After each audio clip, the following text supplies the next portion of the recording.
What's going on, everybody? We're going to look at some stock charts today and see if we can figure out what's going on in the market. Are we headed for a crash? Let's talk about it. This is Mike, the tactical stock scalper. All right. Well, yesterday's candle on SPX let us know today was pretty much going to be a down day. I mean, you can't guarantee anything in a market, but let me show you something.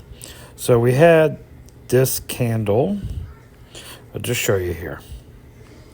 And what I mean by this. So we have this candle here. Sorry about that.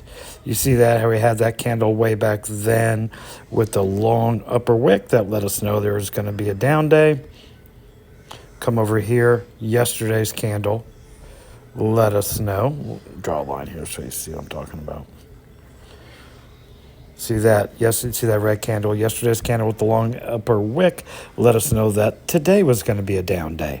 But nothing is really happening until we break the 20-period EMA. Today, we almost got a touch on it. If we hold it again tomorrow, it looks like it's going to be just a dip buy opportunity like all these other times that SPX, there's one for instance, right? And you can see many more where it comes down to the 20-period moving average, holds it, and then rips up to the next level. We have to make sure that it holds the 20. But as for right now, it is. And then tomorrow, if it holds it again, then we can look pretty good to keep going higher from there.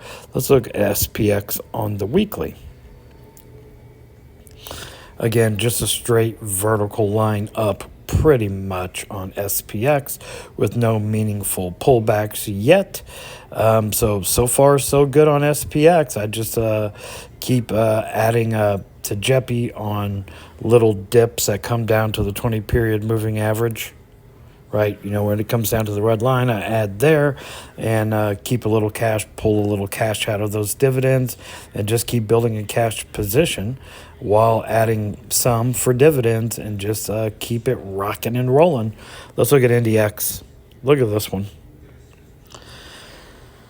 So NDX came down today to the 20-period moving average that you see there in white. We are touching it currently. Will we hold it tomorrow? We'll have to see.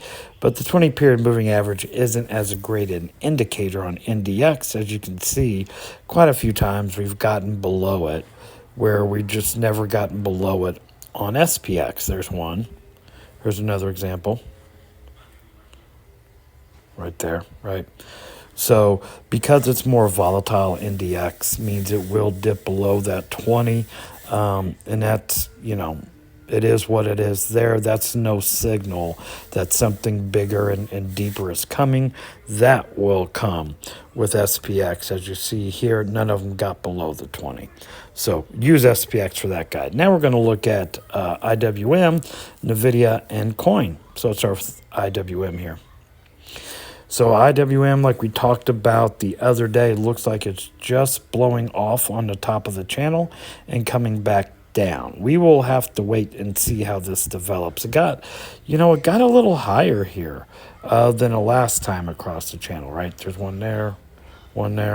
See that? So it did get higher. And so could we be going up to this other middle channel? Let me show you. About the weekly. See this middle channel over here? I'll draw you another line, a fresh new line, so you see what I'm talking about.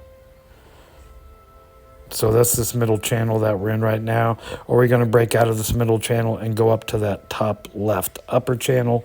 We'll just have to see how this develops this week. But I'm still under the belief that it was just a little higher high, and we're just going to come back down into this channel, waiting for IWM to come down to 195 or 190, then I can do a bulk buy on IWMY. If we come down tomorrow or even go up a little bit, because I missed the dividend drop, because I wanted to see what would happen with IWM, I may buy a few shares of IWMY just in case it goes up to that next channel. But I'm just going to buy a few. I'll do a bulk buy if it gets down to 195. Check out NVDA.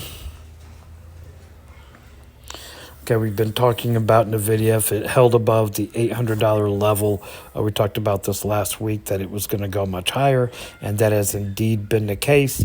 800 was resistance, as we can see right here, right? It was resistance in there. We'll zoom in a little bit, broke above it, and now it's using 800 as support, essentially. Kind of look at the two candles. We have one with the seller's wick, and then today's candle with the buyer's wick. So it's confused. It doesn't know what it wants with its life, but we know as long as it's above 800, we're looking pretty good on NVIDIA. NVIDIA can go as high as it wants to, because there is, look at all the dead space to the left here. There's nothing absolutely out here. And look how it's just gone literally straight up with no meaningful pullback or correction. Little too risky for me to get in up here, but for everyone else, above, as long as it stays above 800, you got to feel good about it. Let's go look at coin. I'm going to go to the daily time frame on coin here. So again, we've talked about coin quite a bit. As long as it stays above 200, we're rather bullish on coin. Coin, as you see, let's zoom in here a little bit. Use 200 as support. Let me draw a fresh line for you. See right there? Use 200 as support, and we talked about if you use 200 as support, it was going to go much higher. It indeed has. Will it come back down to 200 and test it again? We don't know. Let's look at the weekly time frame here on coin. Got a lot of lines here, guys, so sorry about that, but I've talked about coin quite a bit. Coin, look over here to the left.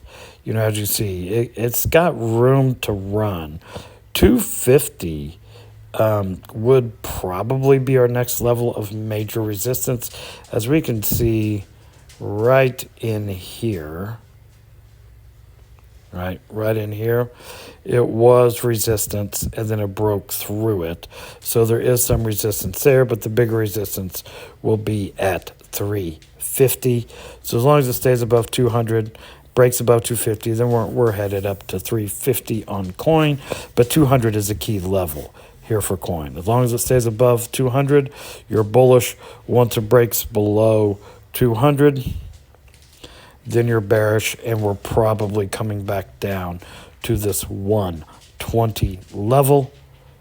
If you enjoy the content, please press the like button. This is Mike, the Tactical Stock Scalper, out.